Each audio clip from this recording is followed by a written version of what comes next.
Hello you guys, here's a cool little miniature playing facing Rui Lopez. So I'm gonna go ahead and flip the board. So I actually managed to play a pretty cool attack that I'd like to share with you. So fairly normal development. Push the bishop away with a6. Bishop a4 is the way to go. Just keep that bishop for now. And at this point, d3 is sort of a slow kind of building option, similar to Guicco piano. So we kind of get a very similar sort of position that you would get in Guicco piano, except for bishop, instead of on c4, standing on a4. Now, here's a cool resource to keep in mind for black. So even though white played d3 and just sort of taking his time with potential d4, d4 is really what's on the mind of the player who's playing with white pieces. Sooner or later, that's what white is preparing to do. So retreating the bishop over to a7 is a good proactive idea a lot of the times. So h3, pretty standard.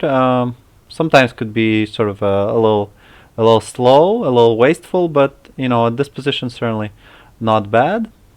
Now after bishop d7, rook e1, also very standard, very sort of normal moves. h6, in a way preventing bishop going to g5, but also intending on a hidden resource. And interestingly enough, my opponent this bishop c2 was really a critical mistake. This position seems fairly okay if you have any sort of worries about potentially white's king's safety, which I'm not sure why you would necessarily be worried, because the position seemed to be just opening completed. It might be useful to trade these bishops. This may help the overall development.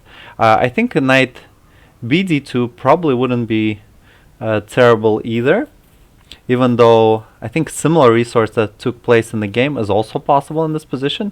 So bishop e3 might have been the proactive sort of a good solid option for white to go for.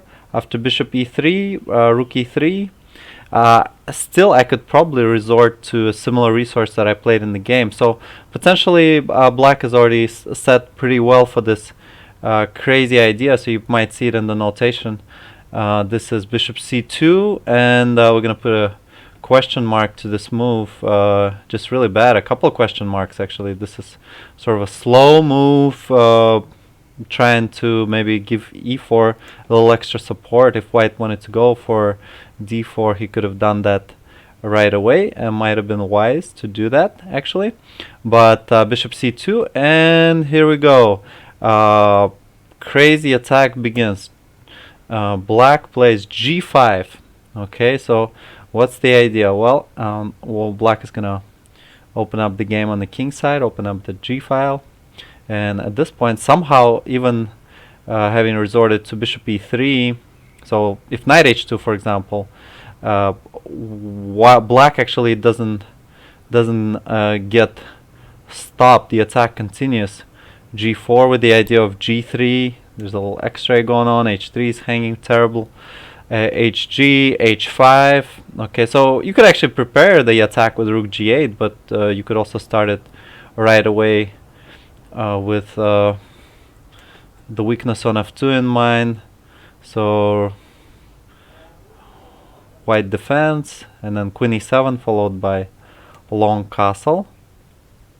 Actually, this is sort of like the computer way to continue the attack, building it, but you're able to apply similar ideas. Okay, so here just uncompromising, push forward with disregard to any sort of material imbalance. Okay, we finally moved the knight away, and here the combination of putting pressure on the king side and just overall excellent position for black. Actually, white is going down, So this is the computer version of how things could develop, but there's certainly human version of things where you could just like play rook g8 here and start pushing the g4. This is very difficult to stop, very tough. Or g4 first and then followed by rook g8 after capture. So bishop e3 seemed like a reasonable move to play when you're getting attacked. My opponent decided to pick the pawn with the rook, and very quickly this just kept getting worse and worse and worse. So d4 seems like another reasonable idea, but I am building my attack, and the threats are imminent. Actually, a very beautiful idea, knight e7, bringing the knight over to f4 is something that I saw, but didn't execute, since long castle seemed like a reasonable option as well. Bringing more pieces into the game, potentially activating my rook on d8. So rook d1. My opponent's hesitating, trying to defend the pawn on d4, but more tougher things are going to be happening. If d takes e, by the way, knight takes e5, so that brings even more pieces into the attack, and gradually I'm doubling on g file, tripling maybe. So rook is coming into g8, so I'm already thinking of some sacrifices as I move my knight away. White's king is going to be in bad shape, so my opponent is running away. So at this point he's getting desperate, since my attack is building and he is defenseless against that slow gradual build up as I chose to implement it. Now I figured it's time to go for that pawn.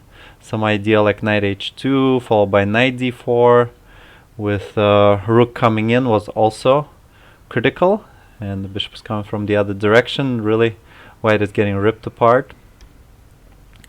So I pick up the pawn and I just go ahead and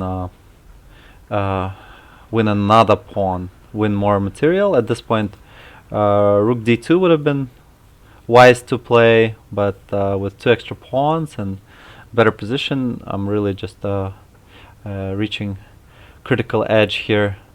My opponent quickly took the knight back, actually losing a 3rd pawn, and resigned at this point. So hopefully this idea of g5, and something you definitely don't want to overdo with, but certainly keep in mind, especially for both sides, when you have the option to attack and you can coordinate all the pieces. One thing that I'll tell you, the successful part of the recipe, the essential, was that black had all the pieces engaged, and then that's when g5 comes in handy and very strong.